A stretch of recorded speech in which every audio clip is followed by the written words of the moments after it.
In today's tutorial, we are going to build an inventory framework. It is one of the most basic systems in video games. The main goal in our design will be to make that system as extensible as we can. We want to be able to add more and more items without making lots of changes in already existing code. You can use the starter pack linked in the description below, skip all of the scene and asset setup and start from the 5 minutes and 30 seconds mark. Let's begin. First, let's prepare the scene. We are going to disable the skybox and tweak the light settings a little bit. Now let's add a canvas to hold our UI. Change the scene view to 2D mode. Set the scaling to match width and height in the same amount.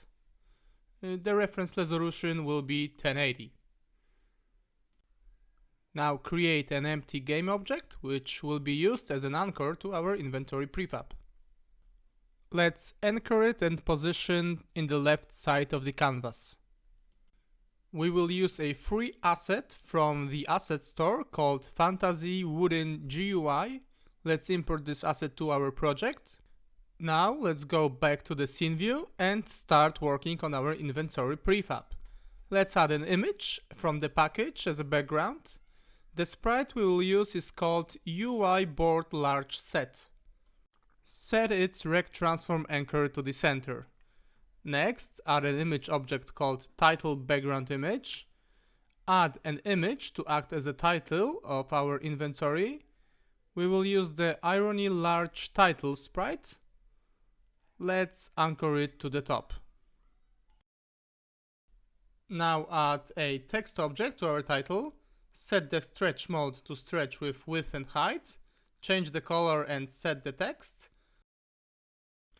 You can also add an outline or shadow if you feel like it.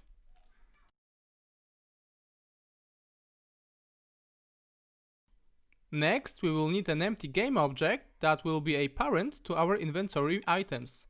So let's create one. Also set the stretch to width and height and scale that a bit. Now add a grid layout group component so our inventory items will automatically put themselves in correct place when we add them to the parent.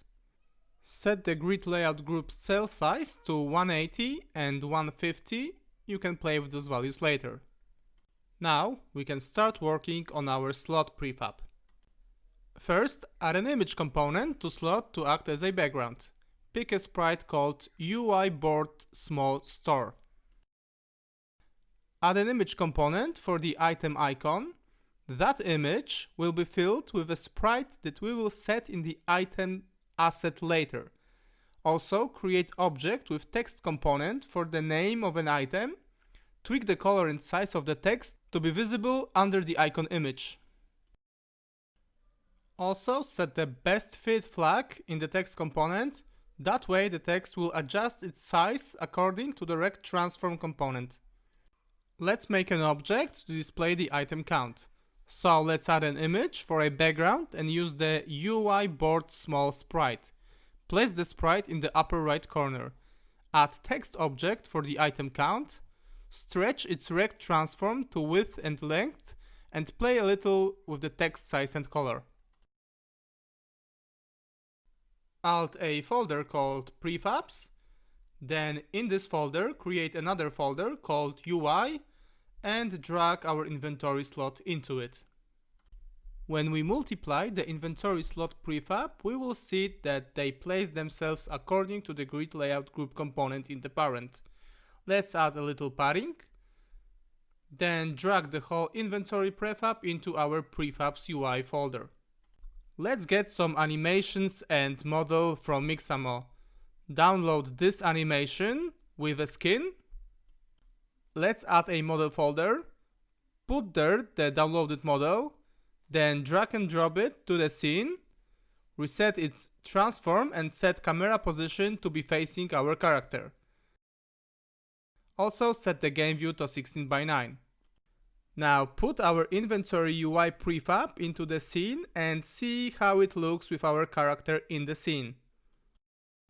Next, we will get some item models from Sketchfab. All used models are free and links are in the description below. Add a new folder called Materials and create material using Unity Standard Shader. Use provided textures from downloaded models from Sketchfab. Put the model in the scene, change its name. The mesh renderer component should be in the child object. Now assign the material, and here we go, sort ready. Next, create a new folder called Items in the Prefabs folder. Drag and drop our sort. Let's tidy up a bit and change imported files names and put them in the right folders. Now change the character's name and put it in the prefabs folder. Let's create item sprites for our inventory. Find the item in the project, capture its image and process in any image editor. I will be using GIMP.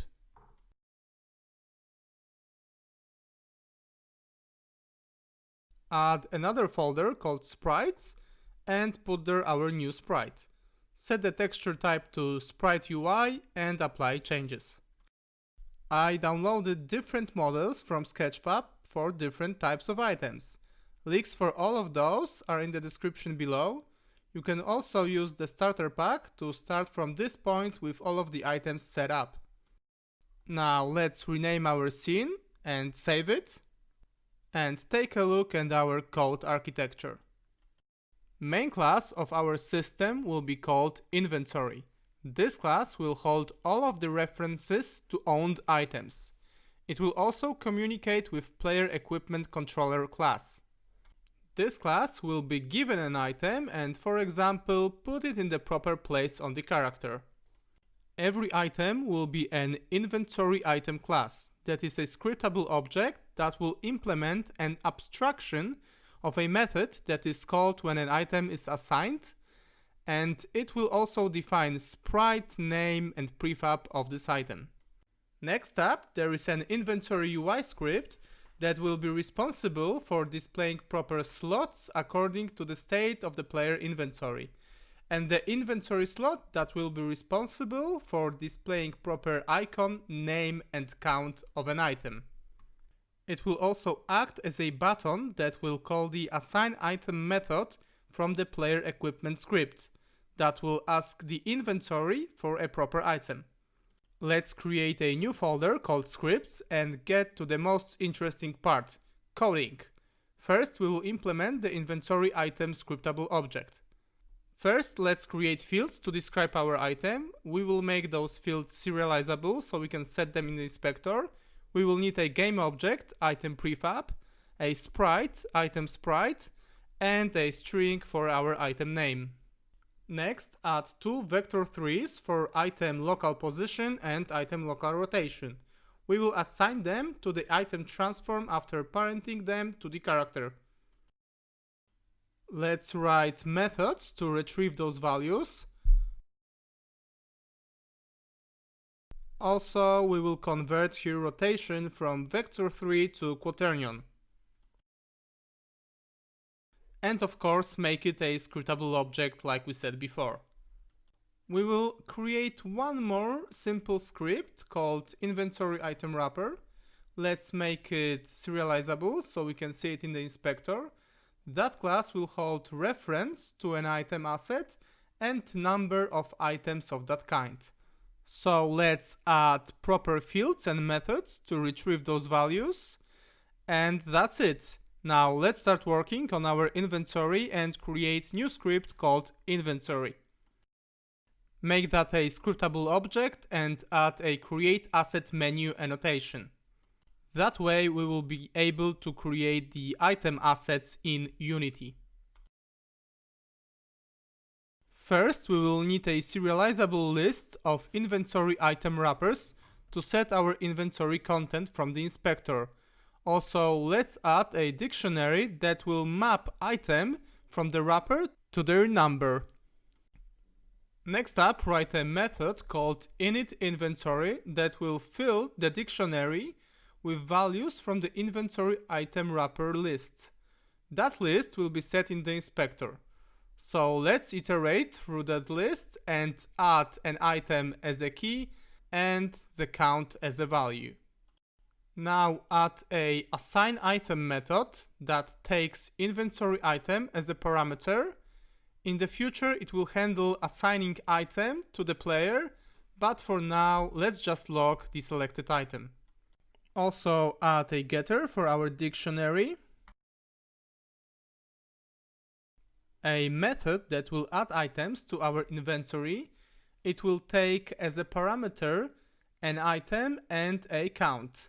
First we will check if in our dictionary exists an entrance with key as an item in the parameter. If yes, then add count from parameter to the value, and if not, then add a new entrance to the dictionary. The next method will handle removing items from the inventory. It's going to be similar to previous method, with difference that we will remove count of item if entrance exists in the dictionary, and if not, then let's just log that players try to remove not existing item. The add method and remove method should call inventory UI to update the UI. So let's write those down. If we remove an item and count is equal or less than 0, then we should remove slot from UI. Otherwise, we will update that slot's count. As remove item will call destroy on inventory slot, the add item should be capable of asking inventory UI to create a new slot. Let's add a variable that will reference inventory UI object and go back to Unity and start working on inventory UI script. First, add a serializable field for a slot parent, which will be a grid layout group. Add a inventory slot prefab. We don't have that class implemented yet, so let's go back to Unity and create script called inventory slot. Inventory slot will need fields to handle displaying data that will be set in a inventory item scriptable object. So we will need an image for item image, a text for item name, and another text for item count. Also, let's add a button. Next, add init slot visualization method that will take its parameters and assign those values to proper places in UI. So sprite to the image, name to name text, and also let's add separate method to update the item count. That method will simply update the item count text to the value passed in its parameter. We also want to assign some method to our button. Let's create a method to do that. It will assign its parameter to the on-click action of the button.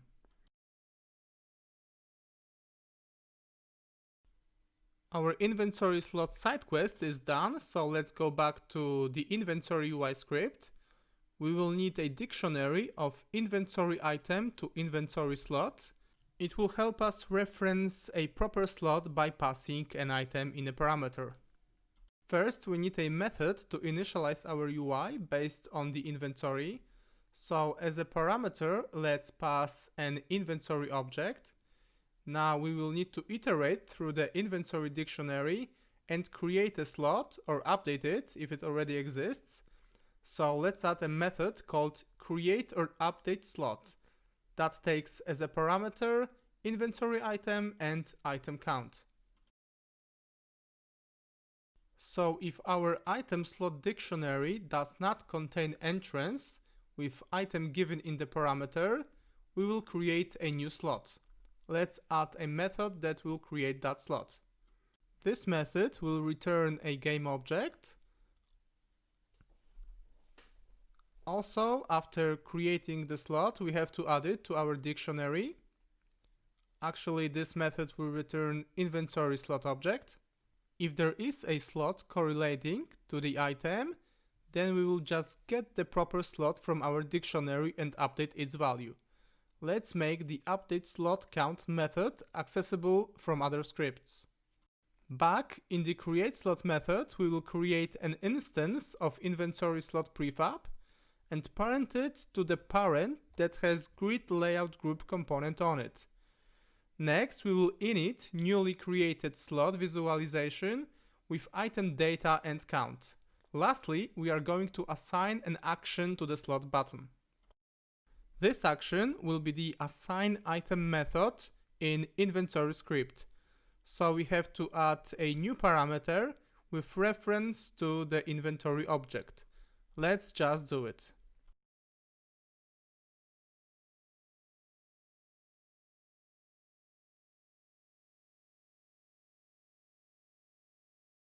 Next, add a simple method that will destroy the slot if we use all of the items of that type.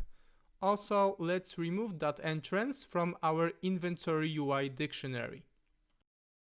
Now add the update slot method that will get a proper slot from the dictionary based on an item and call its update slot count method. Let's use it in create or update slot method. Now we will fix what Visual Studio is asking for.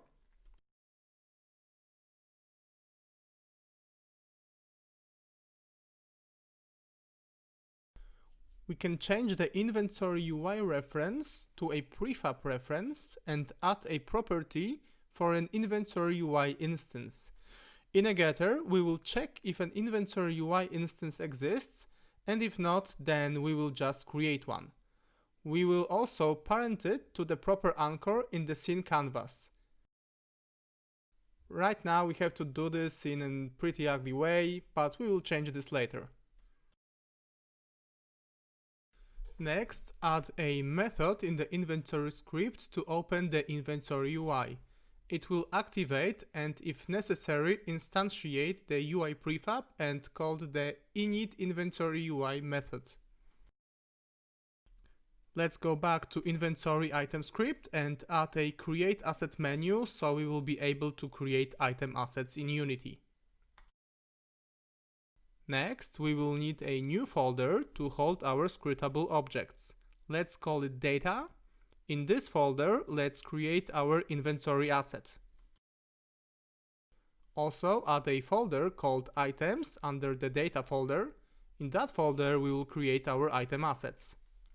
Go to Create, Scriptable Objects, Inventory System and click Item. Let's call it a sort item. Now duplicate and call it a shield item. Next, set up our item assets with proper values. We will leave position and rotation for now. Take our items and assign them in the inventory asset. Now take our inventory prefab and inventory slot prefab, add proper components to them and fill the inspector fields. Also add the button script to item icon object.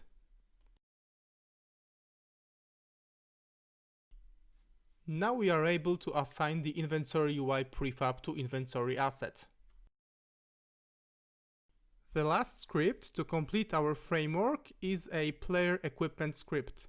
This script will connect our character to the inventory. So let's create that script and attach it to our character. First, we are going to need a reference to the inventory itself. And in start method, let's call the init method on the inventory, and we will also open the inventory UI. Next up, add a reference to the inventory parent. Because our character is in the scene, we can reference other scene objects without any problem. And we will be able to remove that ugly code that we wrote earlier. Let's add a method to return that parent. In the inventory script, we can add a reference to player equipment script, and we will assign it in the init function by passing it as the parameter. Let's fix the errors we introduced. We can now use the player equipment reference to get the inventory UI parent. Next, create a simple animator controller for our character. It will have just one state with the animation that we downloaded earlier from Mixamo. Hit play and let's see what we've got. As you can see, we have the items that were set up in the inventory asset, and we can click them to log their names. We finished base for our inventory framework. So now let's go a step further and try to have different behaviors defined in inventory item scripts. We will use abstraction and inheritance for that. Every item subclass will implement its abstraction in their own way. Let's start and open the inventory item script.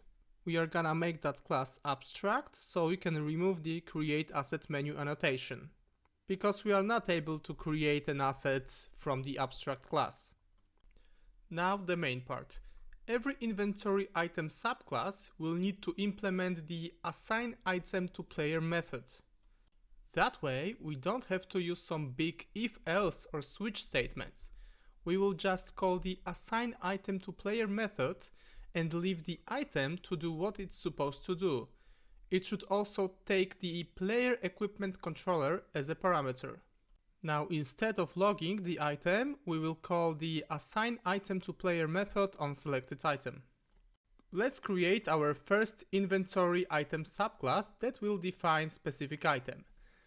Let's start with a helmet and create helmet inventory item class. This class will inherit the inventory item abstract class, and if so, we have to implement the abstract method. Also, we need to add the create asset menu because we will create instances of the scriptable object. Next, let's make a simple implementation of assign item to player method and call the assign helmet item from the player equipment script. We obviously can call any other method here. Maybe we want to play some sound or any other effect. It is the place to do it. Let's create the assign helmet item method. This method will take helmet inventory item as a parameter. Also add a reference to current helmet and a serializable reference to a transform that will act as a parent to helmet object. Let's implement our method. First, we are going to check if there is a helmet present, and if so, we will destroy it. Next, we are going to create a new helmet based on an item in the parameter and assign it to the current helmet object. In the create new item instance method, we will create a new instance of an item prefab and parent it to the proper transform. As we all remember, an item asset has fields for local rotation and position. Now we can use them and apply them to the new instance transform. Let's return that instance and quickly implement destroy if not null method. We are simply going to check if an object exists, and if so, we will destroy it. Similarly to the helmet, we are going to handle items for left hand, right hand, and for the armor. Let's create appropriate methods to handle that. Assign hand item that will take as a parameter not existing yet hand inventory item, and assign armor item that will take as a parameter armor inventory item. Now we go back to Unity and create those classes. Let's start with the hand inventory item class. It will also inherit the inventory item. We can copy the create asset menu from the helmet item and just change the name. We also need to implement the assign item to player method. Now implement our abstract method. We are simply going to call the assign hand item in player equipment script, similarly to what we did with helmet. Add an enum to differentiate left from right hand. Let's go back to Unity and create armor inventory item. We will do almost everything the same as with the hand inventory item. Let's just call the assign armor item method instead of hand. Right now, our assign item method just instantiates the prefab, so method will look pretty much the same. Remember that your implementation can do a lot more here. Copy the assign helmet item method and just change the current helmet object to the current armor object and the helmet anchor to the armor anchor. Now in the assign hand item, we will add a switch statement on hand enum and pick proper objects.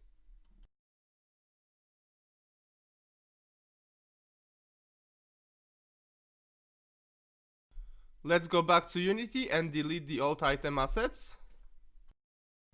Now we need to assign proper transforms from our character to the inspector fields in player equipment component. Let's create our new inventory items. Right now we will create one right hand sword and one helmet. Next, we have to add them to the inventory asset inspector fields. So let's click play and look what we've got. As you can see, we can click an item, it will instantiate in a very weird position. Actually, it will instantiate in local position and rotation that we provided in the item asset. Let's find our helmet in the hierarchy and adjust its position and rotation so it fits the character. Then we can take those values and add them to our helmet item. Remember not to exit the play mode because your changes to scene objects will be lost. Now when we enter the play mode again, we can see that the helmet spawns in the right place. Let's create more items. I will add a second helmet,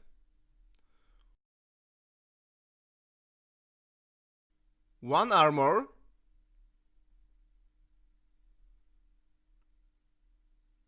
one shield,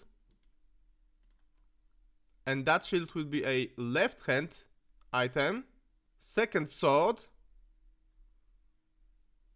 and that sword will be a right hand item, and an axe that will be a left hand item. Next, we will fill the inventory with our newly created assets. Hit play and see our system in work. We can change items and they will replace already existing items or spawn as a new item. To show you how easy extending our system is, let's add another type of item. Let's call it a health potion inventory item. Same as with all the other inventory items, we will add create menu item annotation, inherit from inventory item, abstract class, and implement the abstract method. Let's call not implemented yet method named assign health potion item in player equipment script. This method will try to heal us, so we will need a field for our health. Let's also declare a field called health points in a potion script. Those points will be added to the player health, and let's make a getter for it. Next, just increase player health every time we select the potion from the inventory and log it in the console. We should also remove the potion from our inventory after we use it. Now create a potion asset and add few of those to our inventory and hit play. Now when we click the potion button, the player health will increase by potion health points and an item count will decrease. When we run out of potions, they will disappear from UI. As we can see, we are able to add another type of item in a very fast and simple way. To finish off, let's download the post-processing package and make the scene look a little bit better. We will add a post-processing layer to the camera, add a bloom,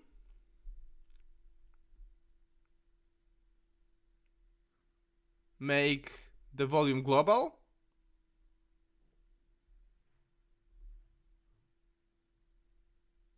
and also add a vignette.